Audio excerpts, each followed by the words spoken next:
نے جو کائنات کے مشاہدات کیے اور جنت و دوزخ کے لحاظ سے جو مشاہدات ہیں وہ علیحدہ موضوعات ہیں. پھر واپسی اور واپس آتے ہوئے اللہ کی طرف سے جو کچھ انعامات ملے وہ علیحدہ موضوعات ہیں. ہر ایک پر علماء اہل سنت ہمیشہ اپنی تحقیقات کو اکٹھا کرتے رہے ہیں. نادر المعراج کے اندر ایک مقام اسی موضوع کا اس کا تذکرہ اس طرح کیا گیا ہے 777 صفحے پر. در ذکر ثناء حضرت رسالت پناہ صلی اللہ علیہ وسلم مر حضرت خدا ون تعالی و لطائف و اشارات کے در تشہد است. اس کے اندر مصنف لکھتے ہیں کہ حضرت رسول علیہ السلام را چہار مقام بود. یہ ساری کتاب فارسی میں ہے. نادر المعراج یعنی یہ اتنی بڑی کتاب معجزہ معراج کے بارے میں صرف لکھی گئی فارسی کے اندر، اور اس مقام پر یہ لکھا ہے کہ حضرت رسول علیہ السلام را چہار مقام بود. نبی اکرم صلی اللہ علیہ وسلم کے 4 مقام تھے. ویسے انگنت مراتب اور مقامات ہیں، یہاں ایک جہت کے وہ 4 مقامات کا تذکرہ کر رہے ہیں. و در ہر مقام خلت دیگر یافت، اور ہر مقام کے اندر رسول اکرم صلی اللہ علیہ وسلم کو رب ذوالجلال کی طرف سے ایک دوسرا پہلے سے منفرد انعام میسر آیا، اور اللہ کی طرف سے آپ کو نوری پوشاک عطا کی گئی. اول مقام مولود، دوم مقام مشہود، سوم مقام محمود، چہارم مقام مقصود. تو انہوں نے یہ 4 مقام ان ناموں سے بیان کیے: مقام مولود، مقام مشہود، مقام محمود اور مقام مقصود. مقام مولود را گفتان، یہ 4 مقام جو ہیں جن محققین نے بیان کیے، جن سے مصنف نے بھی استفادہ کیا، تو 4 آیات سے ان کو اخذ کیا. تو مقام مولود جو ہے وہ اس آیت سے ماخوذ ہے: لقد جاءکم رسول من انفسکم عزیز علیہ ما عنتم حریص علیکم بالمؤمنین رؤوف الرحیم. لقد جاءکم رسول من انفسکم، اس سے مقام مولود کی دلیل حاصل کی. مقام مشہود را گفتان کہ ثم دنا فتدلی، یعنی معراج کے سفر میں جو سورہ نجم میں ہے ثم دنا فتدلی فکان قاب قوسین او ادنا، تو یہ مقام مشہود ہے.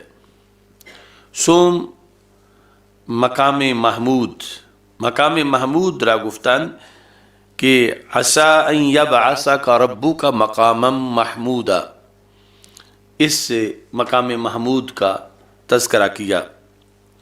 و مقام مقصود را گفت کہ انک میت و انہم میتون، اس آیت سے مقام مقصود کا انہوں نے استشہاد کیا. کہتے ہیں مقام محمود را خلت خدا کرامت کردش و گفت.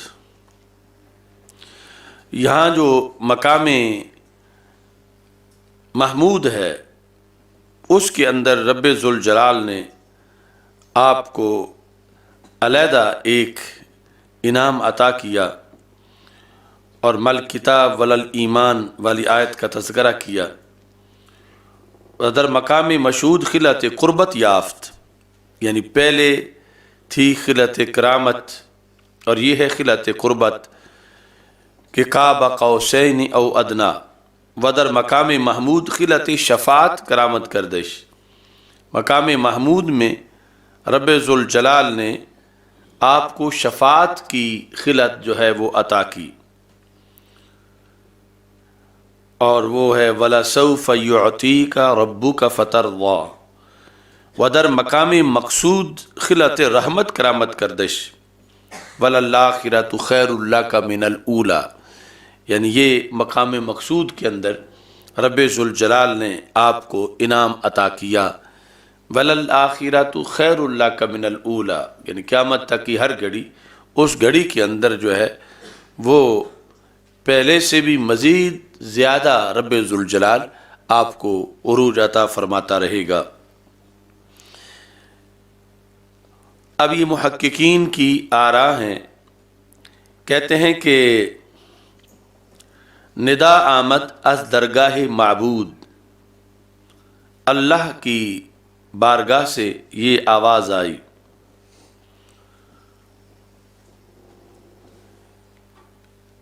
اے 70,000 حجاب نور، نور سبز، و 70,000 حجاب نور سرخ، و حجاب عظمت از پیش برخیزید، کہ رب ذوالجلال کی طرف سے یہ آواز آئی کہ اے نور کے، سبز نور کے 70,000 حجابات، آپ پیچھے ہٹ جائیں۔ یعنی جب رسول اکرم صلی اللہ علیہ وسلم اللہ کا دیدار کرنے لگے تو حجابہ نور، اللہ کے ہاں کوئی ایسا اس پر حجاب نہیں مانا جا سکتا جس طرح عام کسی چیز پر حجاب ہوتا ہے، چونکہ ہمارے ہاں جو حجاب کا تصور ہے وہ حجاب جس پر ہے اس کا کوئی جسم ہوتا ہے، اور اللہ جسم سے پاک ہے، اور پھر حجاب جس پر ہوتا ہے اس کا احاطہ کرتا ہے، اور کوئی چیز اللہ کا احاطہ نہیں کر سکتی، اس واسطے وہاں ہے حجابہ نور، اس کا حجاب نور ہے، یعنی نور کی تجلیاں جس طرح بلا تشبیہ و تمثیل دوپہر کو سورج کی طرف دیکھیں تو دیکھا نہیں جا سکتا سورج کی طرف، کہ اس پر کرنوں کا حجاب ہے، کہ وہ کرنیں ہیں اسی کے نور کی تجلیات ہیں اور تیز بڑی ہیں، جس کی وجہ سے آنکھوں کو دیکھنا مشکل ہے، تو وہ تو سورج کا خالق ہے اور اس کا نور کتنا قوی نور ہے، تو اس بنیاد پر یعنی اور کوئی چیز اسے ڈھانپے ہوئے نہیں ہے، نہ کوئی ڈھانپ سکتی ہے، اور نہ ڈھانپنے کا یہ انداز ہو سکتا ہے جو ہم ڈھانپنے کا معنی سمجھتے ہیں۔ بہرحال رب ذوالجلال نے ان حجابات سے گفتگو کی اور یہ کہا کہ جو 70,000 سبز نور کے حجاب ہیں، اے حجابات تم پیچھے ہٹ جاؤ، اور پھر رب ذوالجلال کی طرف سے یہ اعلان ہوا، اے 70,000 حجاب نور سرخ، کہ سرخ نور کے جو 70,000 حجابات ہیں تم بھی پیچھے ہٹ جاؤ، اور پھر وہ اے حجاب عظمت، اے عظمت کے حجاب، یعنی وہ 70,000 حجاب نور کے ہیں، سبز نور کے اور سرخ نور کے، اور پھر اے حجاب عظمت از پیش برخیزید، سامنے سے تم سارے حجابات پیچھے ہٹ جاؤ، و اے محمد علیہ السلام تو سر برار چے می خواہی بخا،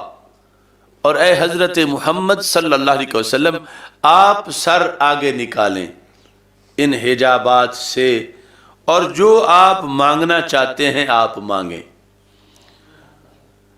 وہ ہر چمی گوئی بگو، جو کہنا چاہتے ہیں وہ کہہ لیں، وہ ہر چے مراد تو باشد طلب ساز، اور جو بھی مراد ہے یعنی شب معراج آپ کے دل میں جو بھی مراد ہے وہ آپ اپنی زبان پہ لے آئیں اور آپ مانگیں۔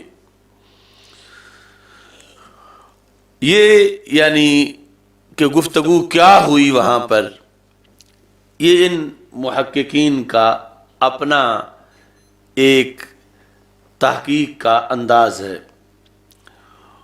وہما آنکنند کمن گویم، یعنی ظاہر ہے کہ وہاں جو گفتگو ہوئی جب قرآن عربی میں ہے تو وہ بھی عربی میں ہے، لیکن یہ لکھنے والے یہ کتاب فارسی میں لکھ رہے ہیں تو اس کا ترجمہ ٹرانسلیشن پھر فارسی میں کر رہے ہیں۔ وہما کنن کے من گویم کہ پوری کائنات کے انسان وہ کرتے ہیں جو میں کہتا ہوں. یعنی اللہ تعالیٰ رسول اکرم نور مجسم شفیع معظم صلی اللہ علیہ وسلم کو فرما رہا تھا کہ ہما کنن کے من گویم ومن کنم کہ تو گوئی. سارے وہ کرتے ہیں جو میں کہتا ہوں، لیکن میں وہ کروں گا جو آپ کہیں گے. جس طرح کے الفاظ ہیں حدیث کے کلہم یطلبون رضائی وانا اطلب رضاک یا محمد صلی اللہ علیہ وسلم، کہ سب میری رضا ڈھونڈتے ہیں، میں آپ کی رضا چاہتا ہوں. ہم کنن کے من گویم ومن کنم کہ تو گوئی، جو آپ کہو گے میں وہ کروں گا. تو فرمودن حضرت علیہ الصلاۃ والسلام بعض ندائے شنیدم سرکار فرماتے ہیں کہ اس گفتگو کے بعد پھر میں نے آواز سنی کہ یا محمد علیہ الصلاۃ والسلام پیش تر آئے، کہ اے محمد صلی اللہ علیہ وسلم آپ آگے آئیں. گفتم یا واحد آمدم، میں نے کہا اے وہ ذات جو کہ واحد ہے، اللہ کے اسماء میں سے یہ قسم ہے. یا واحد آمدم، میں آ گیا ہوں. گفت یا محمود علیہ السلام برحمت پیشتر آئی. اللہ نے پھر پہلے محمد کہا سرکار کو، تو پھر محمود فرمایا کہ اے محمود آپ رحمت سے مزید آگے آئیں. گفتم کہ اے رفیع آمدم. اب رسول پاک صلی اللہ علیہ وسلم نے اللہ کا اسم گرامی رفیع، رفعت دینے والا، بلندی دینے والا، وہ ذکر کرتے ہوئے اللہ تعالیٰ سے گفتگو کی. فرمودن کے بہر حجابے کے می رسیدم حجابے یکسو شدی تا از حجاب نور و ظلمت در گزشتم. شنیدم کہ اے سید ولد آدم از مخلوقات چون تو کجاست، کہ ہما کونین در زیر قدم تو کردم. تو رب ذوالجلال نے کہا کہ ہم نے آپ کو حجابات سے گزارا، اور اب اس انداز میں آپ پہنچ چکے ہو کہ از مخلوقات چون تو کجاست، کہ ہما کونین در زیر قدم میں تو کردم، کہ ساری کائنات میں نے آپ کے قدم کے نیچے کر دی ہے. آپ اس وقت اس مقام پر ہو کہ میں نے آپ کو سب سے بلند کیا، اور ساری کائنات میں نے آپ کے قدم کے نیچے کر دی. در پردہ غیب در آئے در اخبار الملکوت ابرداس کے فرمودن رسول اللہ صلی اللہ علیہ وسلم چون در پردہ غیب در آمدم. کہ پھر اللہ کی طرف سے یہ آواز آئی کہ آپ آگے بڑھیں اور پردہ غیب میں آئیں.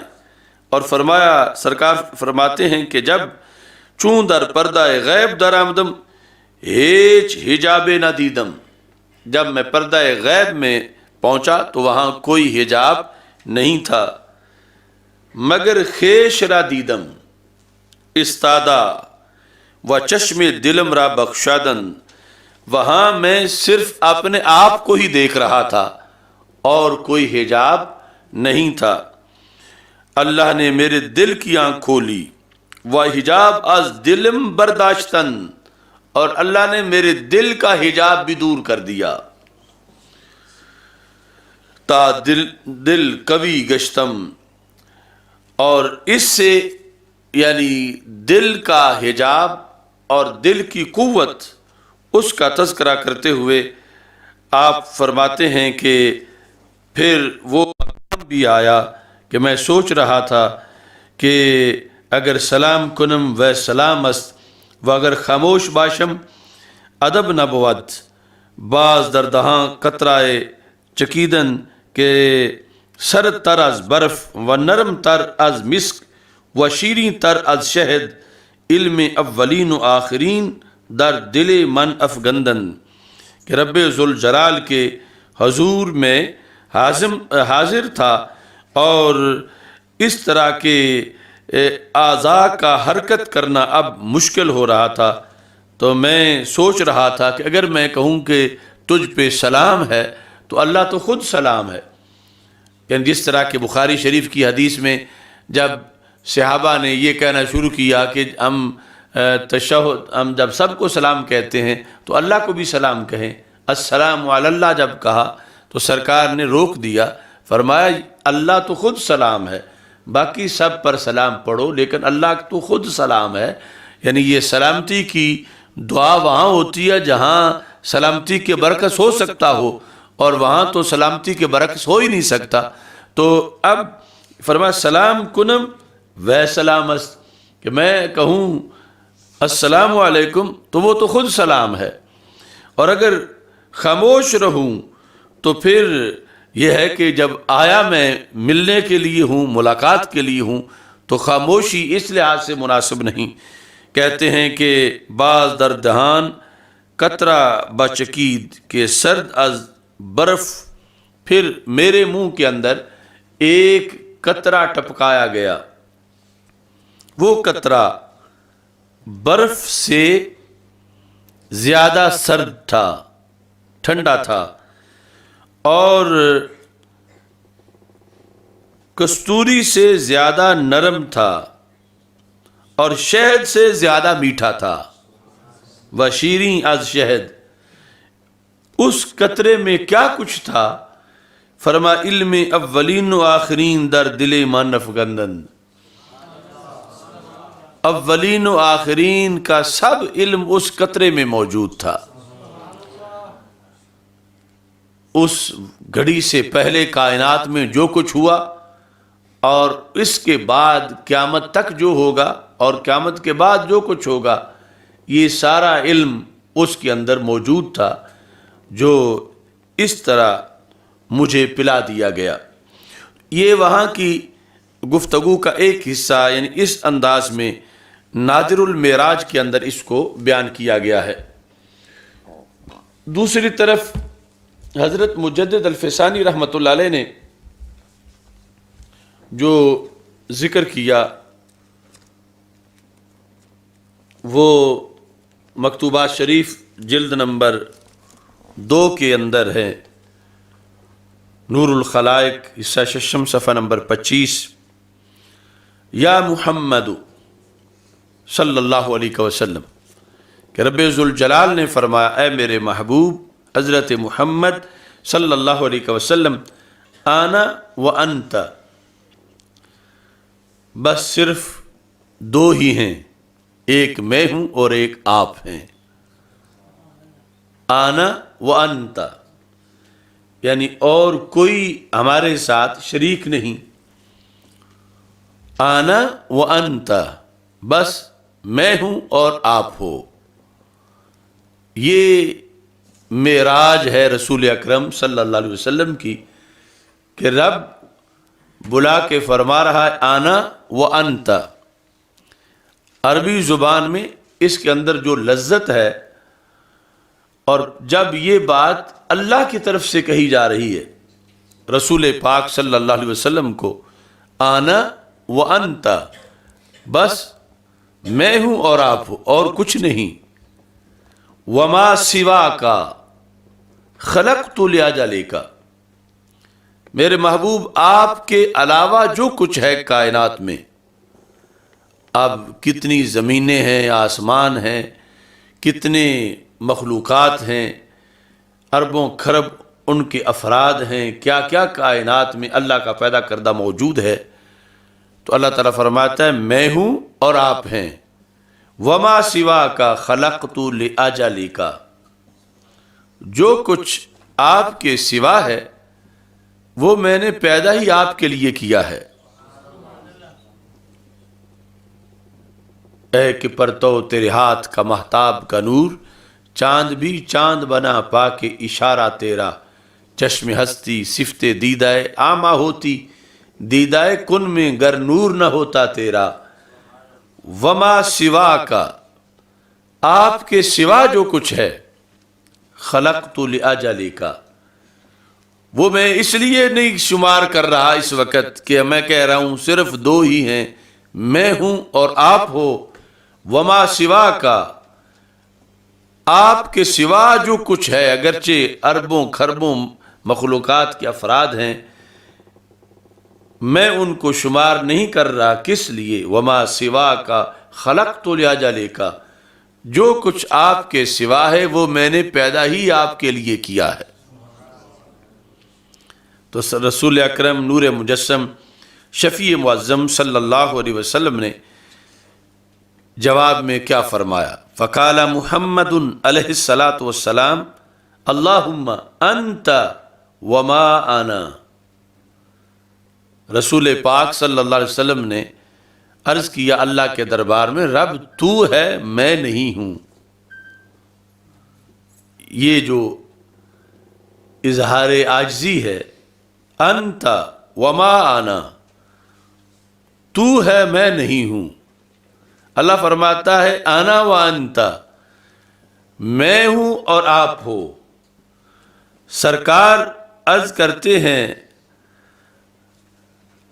انت اللہم انت، اے اللہ آپ ہو، وما انا، میں نہیں ہوں، وما سوا کا ترکت لأجلک، اور جو کچھ تیرے سوا ہے میں نے تیری وجہ سے ہی اس کو چھوڑ دیا ہے، صرف تو ہی میرے پیش نظر ہے، صرف تیری طرف ہی میں متوجہ ہوں۔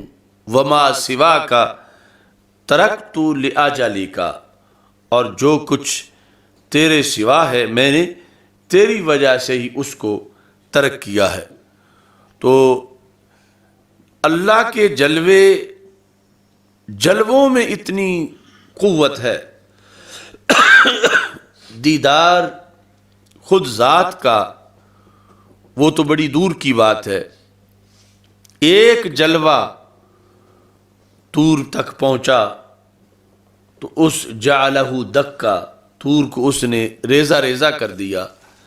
تو نبی اکرم نور مجسم شفیع معظم صلی اللہ علیہ وسلم کی عظمت معراج اس سے سمجھنی چاہیے۔ مجدد الفسانی رحمۃ اللہ علیہ کہتے ہیں کہ کائنات کے اندر وہ قوت کسی پیکر میں، کسی مخلوق میں رب نے رکھی ہی نہیں کہ رب ذوالجلال کے دیدار کے اندر اس میں وہ صلاحیت موجود ہو۔ آپ لکھتے ہیں کہ خاتم الانبیاء علیہ الصلاۃ والسلام عظیم وسمہ مبرس، دنیا میں اور کسی میں یہ طاقت نہیں، سب میں یہ کمی ہے۔ یہ اس کمی سے اگر مبرہ ہے تو صرف یقیناً مبرہ ہے تو وہ ذات مصطفیٰ صلی اللہ علیہ وسلم مبرہ ہے۔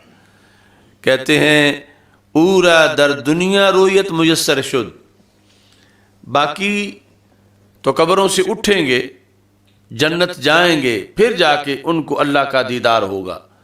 دنیا میں جس کو ہوا وہ خواب میں ہے، عالم بیداری میں عین ذات کا دیدار صرف حضرت محمد مصطفیٰ صلی اللہ علیہ وسلم کو ہوا کہ اور کسی کی تخلیق ایسی نہیں تھی کہ وہ دیدار کر سکتا۔ اس تخلیق کی ایک ہی مخلوق ہے کہ جس کے اندر رب نے اتنی پاور رکھی تھی، وہ حضرت محمد مصطفیٰ صلی اللہ علیہ وسلم کی ذات گرامی ہے۔ اور یہاں مجدد صاحب لکھتے ہیں بس سرے موئے از جا نہ رفت کہ اورا در دنیا رویت میسر شد، کہ آپ صلی اللہ علیہ وسلم کو دنیا کے اندر اللہ کا دیدار حاصل ہوا۔ اور کمال یہ ہے کہ سرے منہ از جا نہ رفت، کہ جہاں آپ رونق افروز تھے، اگرچہ اب وہاں جا کا لفظ بولنا بھی جا کر بڑا مشکل ہو جاتا ہے، مکان کا لفظ چونکہ لا مکان کی خلوتیں تھیں، کہ وہاں سرکار تو ایک بال برابر بھی جس جگہ تھے اس سے پیچھے نہیں ہٹے یا آگے پیچھے نہیں ہوئے، حالانکہ جلال وہ ایسا ہے کہ طور پر جلوہ گرے تو ریزہ ریزہ ہو جاتا ہے۔ اور یہاں رسول اکرم صلی اللہ علیہ وسلم خود وہاں حضور میں پہنچے، اللہ کے قرب میں، اور عین ذات کو دیکھا، اور اس سے کائنات پر آپ کی امتیازی شان واضح ہوئی کہ رب ذوالجلال نے آپ کا پیکر کس انداز کا تخلیق کیا اور کتنی اس میں قوت رکھی اور کتنے کمالات رکھے اور کتنی صلاحیتیں رکھیں، یہ جہت جا کر واضح کرتی ہے کہ یہ عرش پہ جا کر اللہ کا دیدار کرنا کتنا بڑا معجزہ ہے نبی اکرم نور مجسم شفیع معظم صلی اللہ علیہ وسلم کا۔ پھر آگے جو انعامات ملے، جو رب ذوالجلال کی طرف سے مزید نوازشات ملیں، وہ تو ایک علیحدہ سلسلہ ہے۔ یہ صرف دیکھنے کے لحاظ سے جو وصف رب ذوالجلال نے آپ کو دیا، اسی سے ہی جو اہل سنت و جماعت کا نظریہ ہے کہ نبی اکرم صلی اللہ علیہ وسلم صرف بشر ہی بے مثل نہیں بلکہ نور بھی بے مثل ہیں، چونکہ عام نور اگرچہ وہ خصوصی نور جبریل علیہ السلام کا ہو یا دیگر انوار ہوں، وہ ان انوار کے اندر یہ طاقت نہیں، چونکہ جبریل علیہ السلام تو سدرہ سے آگے جو اللہ کے انوار و تجلیات کا نزول ہوتا ہے اس پر ہی کہہ رہے تھے لو دنوت ان ملت اللہ ترکت، اگر ایک پورے جتنا بھی یہاں سے میں آگے گیا تو میں جل کے راکھ ہو جاؤں گا۔ اور رسول اکرم نور مجسم شفیع معظم صلی اللہ علیہ وسلم اس سے کہیں آگے بڑھے اور پھر کتنے ہزار حجابات سے گزرے اور پھر رب ذوالجلال کا دیدار کیا۔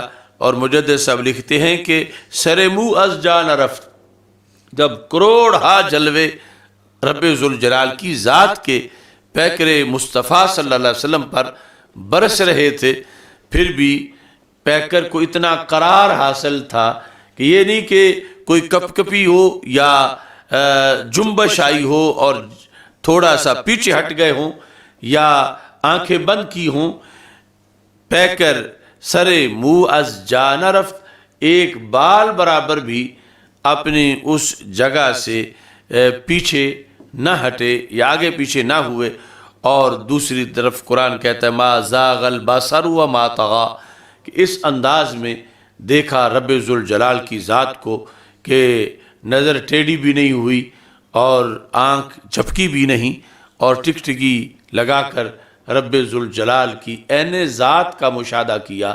اور اس مشاہدے سے جو کچھ رسول پاک صلی اللہ علیہ وسلم کے پیکر پر نور میں مزید منتقل ہوا، اور اس کے علاوہ جو سورسز تھے جس میں کہ ثم وضع یدہ بین کتفیہ، کہ اللہ نے اپنا دست قدرت میرے دونوں کندھوں کے درمیان رکھا، وہ ایک عطاؤں کا علیحدہ سلسلہ ہے۔ یا جس قطرے کا نادر المعراج کے اندر ذکر کیا گیا ہے وہ ایک علیحدہ سلسلہ ہے۔ تو یہ یعنی ایک ایسا جامع موضوع ہے کہ قیامت تک اس پر گفتگو ہوتی رہے گی، مگر پھر بھی اس کا حق ادا نہیں ہو سکے گا۔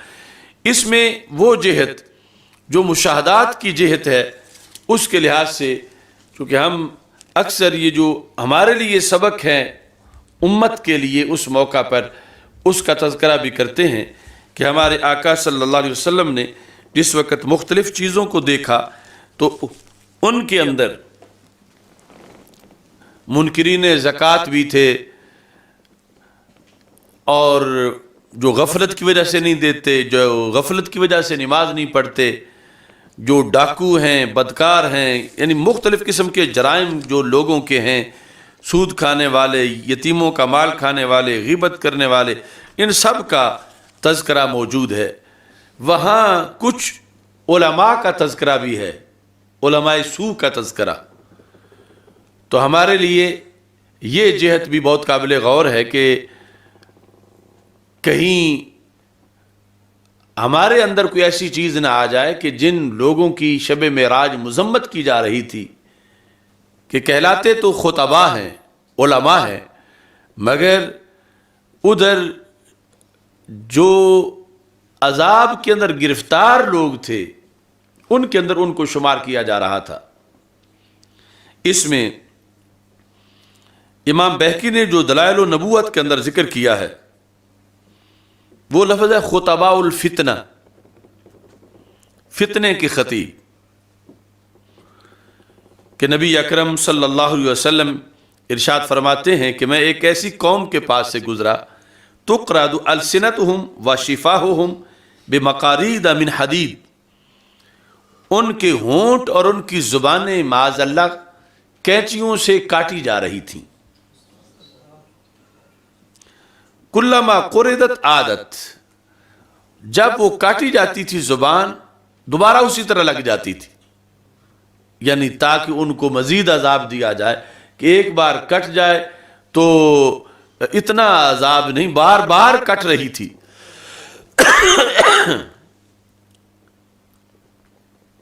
ما ہؤلاء جبریل، رسول پاک صلی اللہ علیہ وسلم نے فرمایا جبریل یہ کون لوگ ہیں؟ قال خطباء الفتنہ، یہ بد اعتقادی پھیلانے والے خطیب ہیں، یہ قوم کے اندر فتنہ کو ہوا دینے والے لوگ ہیں، علماء سو ہیں، علماء دنیا ہیں. چونکہ حضرت انس رضی اللہ تعالی عنہ سے جو مروی ہے مسند امام احمد کے اندر، اس میں الفاظ یہ ہیں، قال رسول اللہ صلی اللہ علیہ وسلم مررت لیلۃ اسری بی علی قوم تقرض شفاہم بمقارید من نار، کہ معراج کی رات، جس رات مجھے معراج کرائی گئی تو میں ایک قوم کے پاس سے گزرا، یعنی کچھ لوگ تھے، تقرض شفاہم بمقارید من نار، ان کی زبانیں آگ کی کینچیوں سے کاٹی جا رہی تھیں. قال قلت من ہؤلاء قالوا خطباء من اہل الدنیا، میں نے پوچھا یہ کون ہیں؟ تو فرشتوں نے کہا یہ اہل دنیا کے خطیب ہیں. خطباء من اہل الدنیا كانوا يأمرون الناس بالبر وينسون انفسهم، یہ لوگوں کو تو بڑی تبلیغ کرتے تھے، نیکی کی تبلیغ کرتے تھے، اچھائی کی تبلیغ کرتے تھے، فکر آخرت کی تقریریں کرتے تھے، لوگوں کو نیکی کا رستہ بتاتے تھے. وَيَنْسَوْنَ أَنفُسَهُمْ، لیکن اپنی باری بھول جاتے تھے. لوگوں کو کہتے تھے نماز پڑھو، خود نہیں پڑھتے تھے. لوگوں کو کہتے تھے زکوٰۃ دو، خود نہیں دیتے تھے. لوگوں کو کہتے تھے کہ آنکھیں جھکا کے رکھو، بے حیائی نہ کرو، مگر خود اس جرم کا ارتکاب کرتے تھے.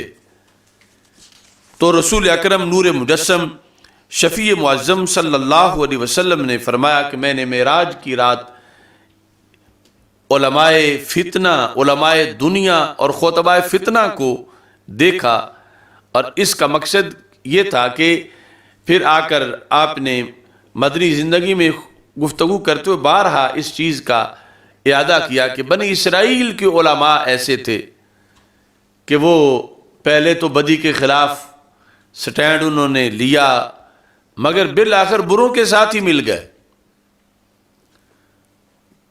پہلے روکا شرابیوں کو، زانیوں کو، بدکاروں کو، سودخاروں کو، اور بالآخر پھر انہی کا حصہ بن گئے. تو اللہ تعالیٰ نے ان پر لعنت کی. تو رسول اکرم صلی اللہ علیہ وسلم جب یہ گفتگو فرما رہے تھے تو اس سے پہلے ٹیک لگائی ہوئی تھی، پھر آپ نے ٹیک چھوڑ دی اور قسم اٹھا کے کہا والذی نفس محمد بیدہ لتأمرن بالمعروف ولتنہون عن المنکر ولتأخذن علی یدی الظالم، کہ اے میری امت، ارے میری امت کے علماء، مجھے اس ذات کی قسم ہے جس کی قبضہ قدرت میں میری جان ہے، تم تو ضرور اچھائی کا حکم دیتے رہو گے، تم تو یوں پارٹنر بدی کے نہیں بن جاؤ گے، تم یوں برے لوگوں کے ساتھ مکس نہیں ہو جاؤ گے. یہ نہیں کہ کچھ حصہ بد عقیدہ لوگوں کے خلاف تقریریں کرو پھر انہی کے ساتھ مل جاؤ، کچھ وقت بد عمل لوگوں کے خلاف تقریریں کرو پھر انہی کے ساتھ مل جاؤ. فرمایا مجھے امید ہے کہ تم ایسا نہیں کرو گے، کیونکہ تم میری امت ہو، تم میرے علماء ہو. اور پھر غصے میں فرمایا اگر تم نے ایسا کیا، یعنی قیامت تک جو امت آنے والی تھی ان کے لحاظ سے، تو فرمایا اللہ تم پہ بھی ویسے ہی لعنت کرے گا جس طرح بنی اسرائیل پہ لعنت کی تھی. یہ جامع ترمذی کے اندر بھی حدیث موجود ہے.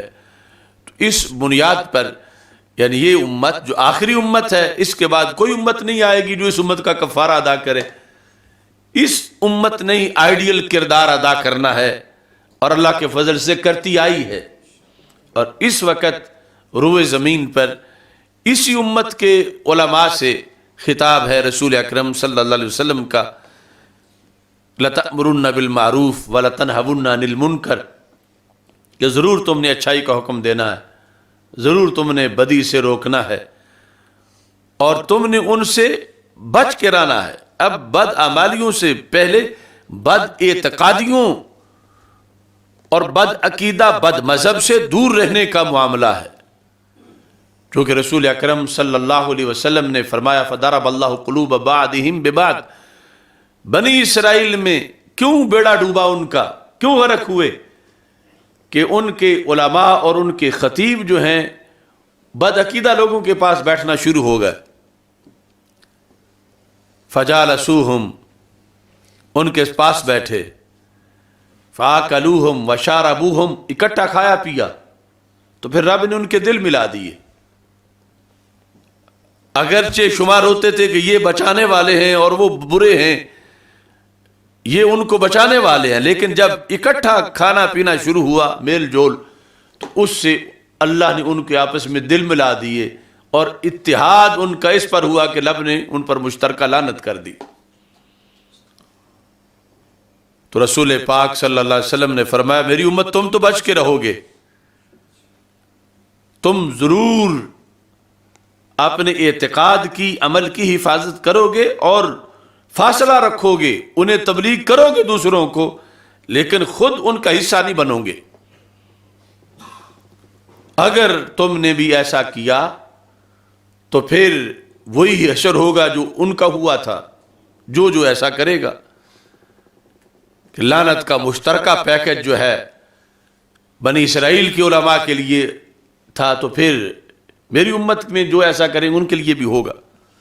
یہ وجہ ہے کہ ہم بد مذہب اور بد عقیدہ سے عوام کو بچانے کا نظریہ بھی پیش کر رہے ہیں، اور خواص کو بچانے کا نظریہ بھی پیش کر رہے ہیں، اور دوسری طرف جو ہے وہ کچھ لوگ جو ہے وہ یہ بیانیاں پیش کر رہے ہیں کہ کبھی خوارج سے ملتے ہیں، کبھی روافض سے ملتے ہیں، اور پھر کھانا پینا جو ہے وہ شروع ہو جاتا ہے۔ اور کتنے ایسے ہیں جو پہلے ڈوب چکے ہیں، ہمارے دیکھتے دیکھتے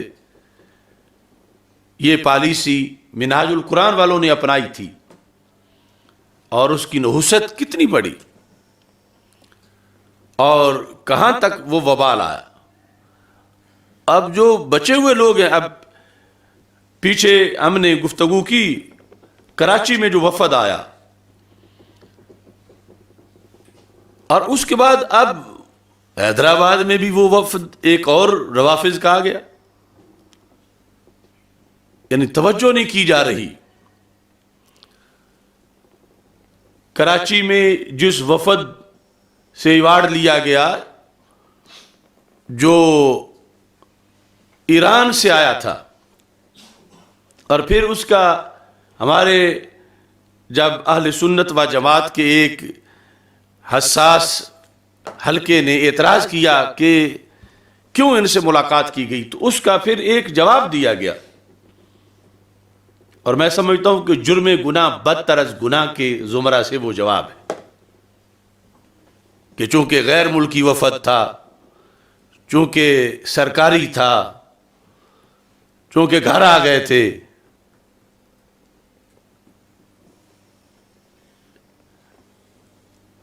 ارے جن سے بچاؤ کا حکم ہے وہ سرکاری ہوں یا غیر سرکاری ہوں، وہ ملکی ہوں یا غیر ملکی ہوں، دیکھنا تو یہ ہے کہ یا وہ علماء سو ہیں، بد عقیدہ ہیں یا نہیں ہیں۔ اور ہمیں پتا ہے جب وہ وفد یہ نہیں کہ ڈائریکٹ آ کر ان کے گھر کے سامنے اترا ہے، وہ تو ایک ہفتہ پہلے ان کے پروگرام اسلام آباد میں ہو رہے تھے، ہم دیکھ رہے تھے، اور انہی لوگوں کے ساتھ ہو رہے تھے جو لوگ صحابہ کو روزانہ گالیاں دیتے ہیں۔ یعنی وہ ایک ہفتہ پہلے کے پروگرام اس وفد کے جو مفتی اعظم کو بعد میں جا کے ملا، راجہ ناصر عباس کے ساتھ ہو رہے تھے، اسلام آباد کے اندر کنونشن سینٹر میں ان کا پروگرام ہوا، سارے میڈیا پہ وہ تصویریں موجود ہیں، اور وہی راجہ ناصر اس نوید عاشق کے سٹیج میں ساتھ بیٹھا تھا جو صحابہ کو اہل بیت کو، قرآن کو، اللہ کو، اللہ کے رسول صلی اللہ علیہ وسلم کو، اہل بیت و صحابہ رضوان اللہ علیہم اجمعین سب کو گالیاں بک رہا تھا، وہی اسی سٹیج پر ان کا میزبان تھا۔ اور کچھ لوگ یہ سمجھتے ہیں کہ شاید جو ملیں گے تو مسئلے حل ہوں گے۔ خاک مسئلے حل ہونے ہیں۔ اب کیا مسئلہ حل ہوا، کیا پیش کیا گیا، انہیں پہلے پتہ نہیں ہے۔ یہ کوئی بچے ہیں، بوڑھے ہو گئے ہیں اب، کہ ان کی کتابوں میں لکھا ہے لا ولا الا بالبراء، کہ جب تک صدیق و عمر رضی اللہ تعالی عنہما کو گالیاں نہ دی جائیں مولا علی سے پیار کیا ہی نہیں جا سکتا۔ یہ ان کے مذہب کی کتابوں میں لکھا ہوا ہے۔ تو یہ محض بہانے ہیں اور جرم گناہ بدتر از گناہ ہے۔ پیش کیا انہوں نے آگے سے کیا کہا کہ ہمارے مراجع جو ہیں وہ تو کہتے ہیں مقدسات اہل سنت کا ادب کیا جائے، لیکن یہ لوگ نہیں کرتے، ہم کیا کر سکتے ہیں۔ یہ پورا جو کردار تھا اور جو جواب ہے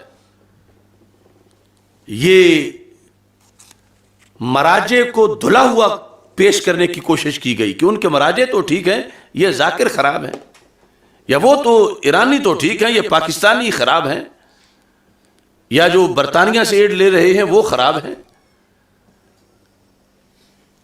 خمینی تو ٹھیک ہے اور یہ خراب ہیں، فلاں فلاں۔ نہیں، خمینی کی کتابیں ہوں یا مراجع کی کتابیں ہوں، اے مفتی اعظم، یہ سب کچھ ان سب میں موجود ہے۔ تم کس منہ سے یہاں ان کے وکیل بنے ہوئے ہو؟ یہ جو بکتے ہیں یہ سب کچھ ان کی کتابوں میں آپ کو دکھا دیتا ہوں۔ اور اگر کوئی کوشش کرنی تھی تو وہ تو آپ لکھ کے مطالبہ بھیج بھی سکتے تھے، ان سے جواب لے سکتے تھے۔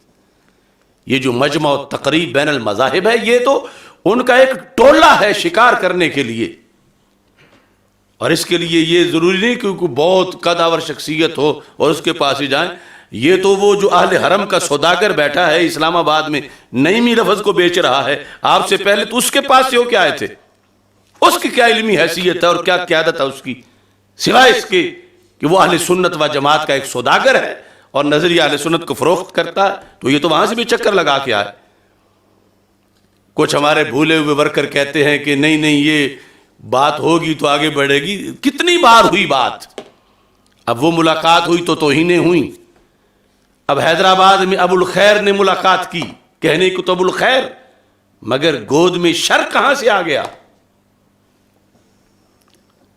دارالعلوم کا نام مجددیہ رکھا، رکن الاسلام، اور اگر آج مجدد زندہ ہوتے تو ان کو کان سے پکڑتے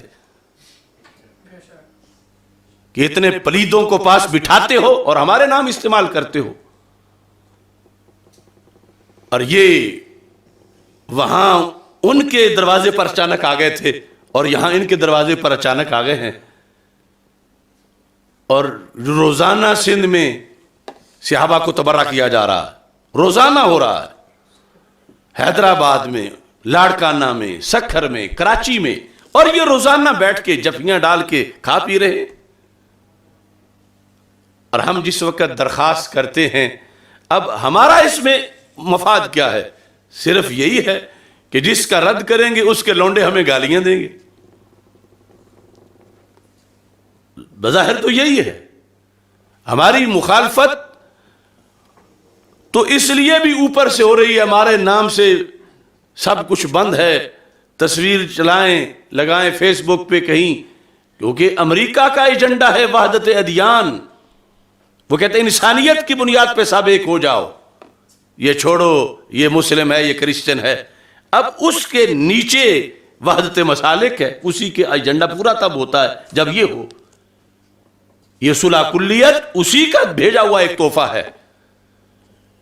ان لوگوں کو اوپر سے چھتری ہے، اوپر ہاتھ ہے، اس لیے منہاج القرآن کے سرغنے کو اپنی گود میں انہوں نے بٹھایا ہوا ہے۔ اور بڑے بڑے ہمارے پکے لوگ، آج یہ لاہور میں ایک سرکس چلتا ہے چنگی امر سدو میں، باری باری سارے وہاں جاتے ہیں یاترا کرنے کے لیے، اسلاف کی فکر کو چھوڑ کے نام میں نعیمی رکھیں، رضوی رکھیں، سب رکھیں، اور پھر وہاں جا کر چکر لگائیں۔ ساری زندگی کے یہ ایسے مدرس ہیں، صرف تنخواہ کی خاطر منہاج القرآن داخل ہو گئے ہیں کہ تنخواہ اچھی مل رہی ہے، اور منہاج القرآن نے ان کو روافض کے چرنوں میں جا کے داخل کرا دیا۔ ہمارا کام گالیاں لے کر، گالیاں کھا کے بھی ان کو سمجھانا ہے کہ باز آ جاؤ، خطبائے فتنہ نہ بنو، اور یہ تمہاری بونگی دلیلیں ہیں، بوگس ہیں، اور ان میں سے بہت سے ایسے ہیں جو فائلیں لے کے ان کے چھوٹے چھوٹے ان کی جا کے پہلے دفتروں میں چکر لگاتے رہتے ہیں، اور پھر حادثہ یک بار نہیں ہوتا، پہلے کافی اس پہ ورک ہوتا، اچانک میڈیا لے کے مہمان سارے دروازے پہ نہیں آ جاتے، پہلے دوستیاں ہوتی ہیں، پھر یہ سارے سلسلے ہوتے ہیں۔ اس واسطے میں پھر ایک بار ان سے درخواست کرتا ہوں کہ بد عقیدہ ہے، وہ روافض کا ہو یا خوارج کا ہو، وہ قوم سے آئے یا نجد سے آئے، وہ سرکاری ہو وہ غیر سرکاری ہو، وہ بلایا جائے وہ آپ آ جائے، وہ عالم کے پاس آئے یا جاہل کے پاس آئے، یہ ایک ہی مسئلہ ہے۔ اس واسطے یہ لوگ ذرا اپنے ناموں کو دیکھیں، اپنے مدارس کے ناموں کو دیکھیں۔ اب وہ جو ابو الخیر صاحب ہیں، ان کا جو مدرسہ ہے اس کی مسجد کا امام دیوبندی ہے، بلکہ مسجد ہے دیوبند کے ساتھ، سال ہر سال سے مدرسہ کی مسجد دیوبند کے پاس ہے، اور مدرسہ کے اندر پھر مہمان وہ رافضی آ کے بیٹھے ہوئے ہیں، اور خود اہل سنت کے لیڈر ہیں۔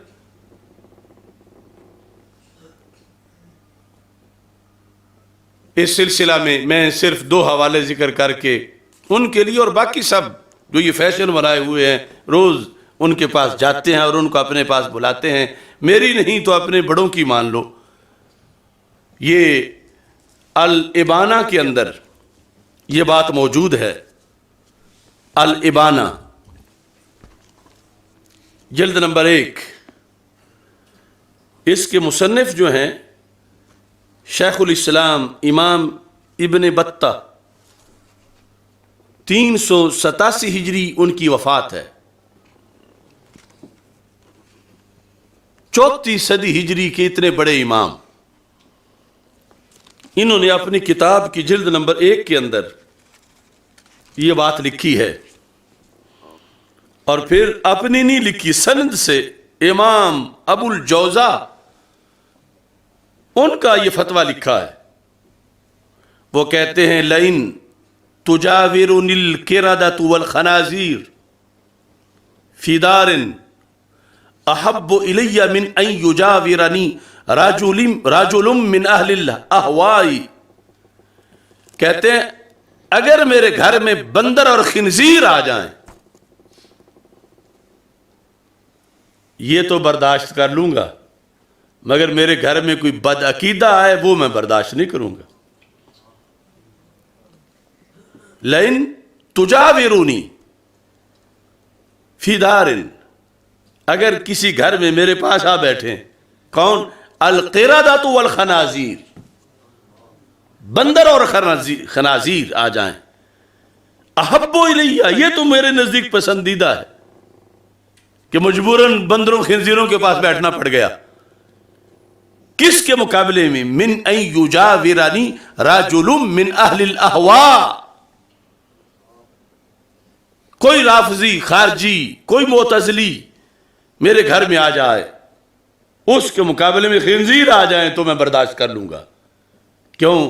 کہتے ہیں خنزیروں کے بارے میں تو یہ آیت نہیں آئی، ان کے بارے میں آیت آئی ہوئی ہے کہ جب خنزیر میرے گھر آ گئے تو مجھے قرآن کہتے ہیں وَقَدْ دَخَلُوا فِي هَذِهِ الْآيَةِ، یہ جو اہل احوا ہیں، بد عقیدہ یہود نصارہ کی ابھی بات نہیں ہو رہی، یہ تو یہود و نصارہ کو بھی جب پہ لگے تو کہتے ہیں بس ہم تو مقدسات اہل سنت کا ادب کرتے ہیں، ہم تو ایک جیسے ہیں، کوئی بات ہی نہیں، کوئی اختلاف ہی نہیں۔ وَإِذَا خَلَوْا عَدُّوا عَلَيْكُمُ الْأَنَامِلَ مِنَ الْغَيْظِ، اور جب علیحدہ ہوتے ہیں تو پھر تبرہ کرتے ہیں صحابہ کے بارے میں. یا خوارج اپنی جو بدگمانیاں پھیلاتے ہیں، اللہ فرماتا ہے پھر ان سے سلوک وہ کرو جو یہ علیحدہ کرتے ہیں. قل موتوا بغیظکم، جب تمہیں ملنے آ جائیں تو کہو مر جاؤ تم اپنے غیظ میں، دفع ہو جاؤ. قل موتوا بغیظکم، یہ نہیں کہ واتنے کو معانقہ کرو. قل موتوا بغیظکم، اولین خطاب تو رسول پاک صلی اللہ علیہ وسلم کو ہے، اس سے اخذ کیا آگے ابو الجوزا نے کہ یہ لوگ اس کیٹاگری کے ہیں کہ انہیں موتو کہا جائے، مر جاؤ، مردہ باد. موتوا بغیظکم ان اللہ علیم بذات الصدور. اب یہ تھا طریقہ اسلاف کا، یہ حکم ہے، یہ شریعت ہے. اور یہ صرف اس کتاب میں نہیں، یہ شرح اصول اعتقاد اہل السنہ والجماعہ من الکتاب والسنہ و اجماع الصحابہ والتابعین، اس کی دوسری جلد کے اندر امام لالکائی نے بھی اس کو لکھا ہے. اور اس کے الفاظ جو ہیں ان ابی الجوزا، وہی راوی ہیں، وہی امام ان کا فتویٰ ہے. لن یجاورنی فی داری قردہ وخنازیر احب الی من ان یجاورنی احد منہم، یعنی اصحاب الاہواء، کہ اگر ان بد عقیدہ لوگوں میں سے کوئی بندہ میرے گھر آ جائے، اس سے بہتر ہے کہ خنزیر میرے گھر آ جاتا، اس سے بہتر ہے کہ بندر آ جاتے. اب وہ امام ابو الجوزا اور یہ ائمہ لکھنے والے، کہ اب ان کا کوئی خلق نہیں تھا، کہ ان کو رواداری کا کوئی پتہ نہیں تھا، کیا وہ تنگ نظر تھے، کیا انہیں نہیں پتا تھا کہ گھر آیا مہمان ہوتا ہے. وہ کہتے ہیں میرے گھر میں خنزیر آ جائے وہ اچھا ہے اس سے کہ میرے گھر میں بدعقیدہ ہے، صحابہ کو گالیاں دینے والا ہے. یہ صفحہ نمبر 148 ہے اس کتاب کے اندر. اور پھر یہ اصحاب احوا کا جو لفظ بولا گیا، کاش کہ یہ ابو الخیر صاحب اپنے بزرگوں جن کے نام پہ لوگوں سے اعزاز لیتے ہیں ان کی توضیح العقائد ہی پڑھ لیں. اصل حوالہ تو حاشیہ طحطاوی کا ہے کہ یہ اہل بدعت اہل احوا کون ہیں جن کی وجہ سے ہم آج کہہ رہے ہیں کہ تمہارے پاس کیوں آئے، کیوں جاتے ہو ان کے پاس. یہ حاشیہ طحطاوی جلد نمبر 4 کی یہ صفحہ نمبر 153 پہ پوری عبارت جو لکھی ہوئی ہے. چلو وہاں سے نہیں پڑھ سکے تو کم از کم توضیح العقائد میں حضرت شاہ محمد رکن الدین الوری رحمۃ اللہ علیہ کی یہ کتاب ہے، عقائد کے حوالے سے اردو میں ہے. صفحہ نمبر 8 پہ لکھا ہے کہ نجات والا فرقہ کون ہے اور اہل ہوا کون ہیں، اور اہل بدعت یعنی جن کا کوئی آ جائے تو بہتر ہے کہ خنزیر آتا وہ نہ آتا. انہوں نے لکھا ہے وَهَذِهِ طَائِفَةٌ النَّاجِيَةٌ قَدِ اجْتَمَعَتِ الْيَوْمَ فِي الْمَذَاهِبِ الْأَرْبَعَةِ هُمُ الْحَنَفِيُّونَ وَالْمَالِكِيُّونَ وَالشَّافِعِيُّونَ وَالْحَنبَلِيُّونَ وَمَنْ كَانَ خَارِجًا مِنْ هَذِهِ الْمَذَاهِبِ الْأَرْبَعَةِ فِي ذَلِكَ الزَّمَانِ فَهُوَ مِنْ أَهْلِ الْبِدْعِ وَالنَّارِ. نیچے ترجمہ بھی لکھا ہوا ہے، یعنی یہ گروہ ناجیہ اہل سنت بند ہے 4 مذہبوں میں. کون؟ حنفی، مالکی، شافی، حنبلی، یہ سنی ہیں. اور جو کوئی خارج ہوا ان 4 مذہبوں سے اس زمانہ کے اندر، پس وہ اہل آوا سے ہے، بدعتی ہے، دوزخی ہے. یعنی جو لفظ جو فتویٰ امام ابو الجوزا کا تھا جن کے بارے میں ان کی وضاحت کی انہوں نے کہ ان 4 سے ہٹ کر جو ہیں وہ سب اسی ٹولے کے ہیں. حنبلی، مالکی، حنبلی، شافی، حنفی، حنبلی، مالکی یہ اہل سنت ہیں، اور ان سے ہٹ کر وہ اہل بدعت ہیں، اہل احوا ہیں، وہ خارجی ہوں، وہ رافضی ہوں، وہ معتزلی ہوں، مرجیہ ہوں، قدریہ ہوں، ان سب کا اس انداز میں ذکر کیا گیا. تو اس بنیاد پر یہ ضروری ہے ہمارے علماء سمجھیں اور اس طرح کے جو چسکے لیتے ہیں ان سے باز آ جائیں. اور اللہ کا فضل ہے کہ اہل سنت میں بیداری آ چکی ہے. ابھی سنی کانفرنس منعقد ہوئی، کتنے پیروں کے مرید آئے جو اپنے پیروں سے بغاوت کر کے آئے، کتنے لیڈروں کے کارکن ان سے منحرف ہو کر آئے. اور یہ بیداری آ رہی ہے کہ ان لوگوں کو مسترد کیا جا رہا ہے. ان کے لیے وقت ہے کہ یہ بعض اپنی جگہ پہ آ جائیں. عزت اسی میں ہے. اپنے باپ دادا جن کے نام پہ عزتیں لیتے ہیں ان کا لکھا ہوا پڑھیں، اس کے مطابق اپنے آپ کو کریں. اللہ تعالی ہم سب کا حامی و ناصر ہو.